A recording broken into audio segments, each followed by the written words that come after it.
In this video, we will discuss about that how comments are work in a CSS. So basically comments आपने already HTML के अंदर पढ़ रखा है, वही same to same comment CSS के अंदर भी होता है, बस सिंटैक्स बदल जाता है। तो मेरे को कमेंट्स को ज़्यादा आपको एक्सप्लेन करने की आवश्यकता नहीं है, आप समझ जाओगे, है ना? तो कमेंट्स को यूज करने के लिए आपको करना क्या होता है? सिंपल, ये फॉरवर्ड स्लैश और ये एस्ट्रिक्ट, ये दो चीजें स्टार्ट करने के लिए होती हैं, एंड फिर एस्ट्रिक्ट एंड फॉरवर्ड स्लैश। समझ गए? तो इस प्रकार से आप इसका यूज करके आप कर सकते हो। जैसे एग्जांपल की अगर हम बात करें, तो यहाँ पे आप देख सकते हो कि आपने एक पी लिखा हुआ है, और पी के अंदर ये जो उसकी कुछ प्रॉपर्टी और वैल्यूज हैं, ठीक है, ऊपर आपने कमेंट कर दिया ये लाइन। कमेंट कैसे किया? Forward slash asterisk, this is a single line comment. अब ये आपको पता होगा, जब आपने HTML पढ़ा था, कि दो प्रकार के कमेंट होते हैं, सिंगल लाइन और मल्टी लाइन कमेंट, है ना? तो इन्हीं के बारे में आप डिस्कस करोगे, है ना? तो उसी प्रकार से अगर आपको मल्टी लाइन कमेंट करना होगा तो उसके लिए क्या करना पड़ेगा, वो भी बहुत सिंपल है। सेम ही फंडा है, फॉरवर्ड स्लैश एस्ट्रिक्ट, फिर जहाँ तक आपको कमेंट वाला पार्ट चाहिए उसको छोड़ दोगे, फिर उसके बाद उसे कमेंट करने के लिए एस्ट्रिक्ट और फॉरवर्ड स्लैश, और वो पार्ट पूरा यहाँ से लेके यहाँ तक कमेंट हो जाएगा, है ना? तो बेसिकली अगर नहीं पता तो मैं फिर से एक बार बता देता हूँ। कमेंट हम लोग यूज करते हैं अपने कोड को रिमेम्बरेबल बनाने के लिए।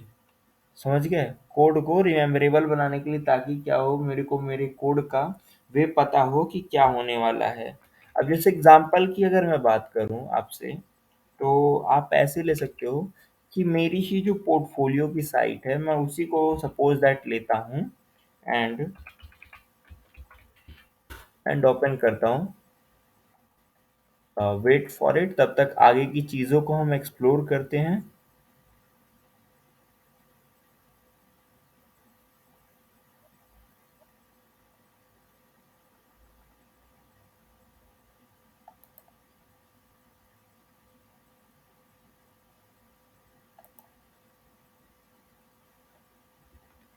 इसका हमें सोर्स चाहिए, चलो सोर्स मिल गया।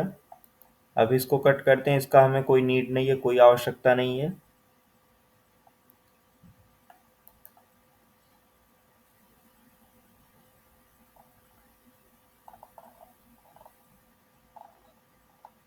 ये जो आप देख रहे हो, ये W3 स्कूल की वेबसाइट है, HTML या फिर CSS पढ़ने के लिए बहुत ही अच्छी साइट है। बाकी आगे की चीज़ों के लिए उतना बेहतरीन नहीं, लेकिन अगर आपको HTML और CSS करना है तो आप यहाँ से पढ़ सकते हो, इसके डॉक्यूमेंटेशंस वगैरह को फॉलो कर सकते हो, बहुत ही बेहतरीन है, ठीक है।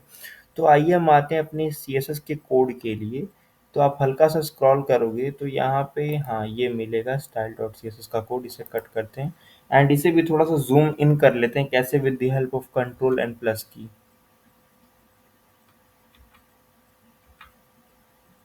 ठीक है, तो अभी अगर आप इसे स्क्रॉल करोगे तो देखो यहाँ पे मैंने कमेंट किया है। कमेंट क्यों किया है? लिखा है माई कोड डार्क थीम, है ना यहाँ पे। अब इससे क्या होगा, मेरे को पता चलेगा ये जो यहाँ से लगा यहाँ तक का कोड है, ये डार्क थीम के लिए है। और ऐसे ही जहाँ जहाँ पर मेरे को आवश्यकता पड़ रही है, मैं वहाँ वहाँ पे कमेंट यूज कर रहा हूँ। कैसे कर रहा हूँ? With the help of this symbol, है ना। अब देखो, कमेंट का यूज आपके डेटा को हाइड करने के लिए भी किया था। जैसे कि मान लो मेरे को ये कोड नहीं चाहिए, मतलब डिलीट भी नहीं करना है और चाहिए भी नहीं, इसी के लिए हमने यूज किया है कमेंट का। इसी प्रकार से आप और भी देख सकते हो। ऐसे ही आगे बढ़ेंगे तो कमेंट को आप यहाँ से पढ़ सकते हो। वैसे ज़्यादा कुछ इसमें दिमाग लगाने वाली चीज़ नहीं है। बाकी आगे एक चीज़ और हम लोग एक्सप्लोर करेंगे, जिसका नाम है कलर्स। अब कलर जो है वो बहुत ही मायने रखता है किसी भी चीज़ को आकर्षक बनाने के लिए, है ना। तो कलर्स को भी हम लोग इन डिटेल पढ़ेंगे द नेक्स्ट वीडियो में। अभी के लिए समझते हैं, जो CSS के अंदर कलर होता है उसकी कोई गिनती नहीं है, बहुत ज़्यादा होते हैं। लिखने का तरीका बदलता है, जैसे कि एक होता है डायरेक्ट डायरेक्ट लिखना, एक होता है with the help of RGB, एक होता है हेक्सा, एक एचएसएल, एक आरजीबीए और एक एचएसएलए। इनकी हेल्प से आप कलर को यूज कर सकते हो।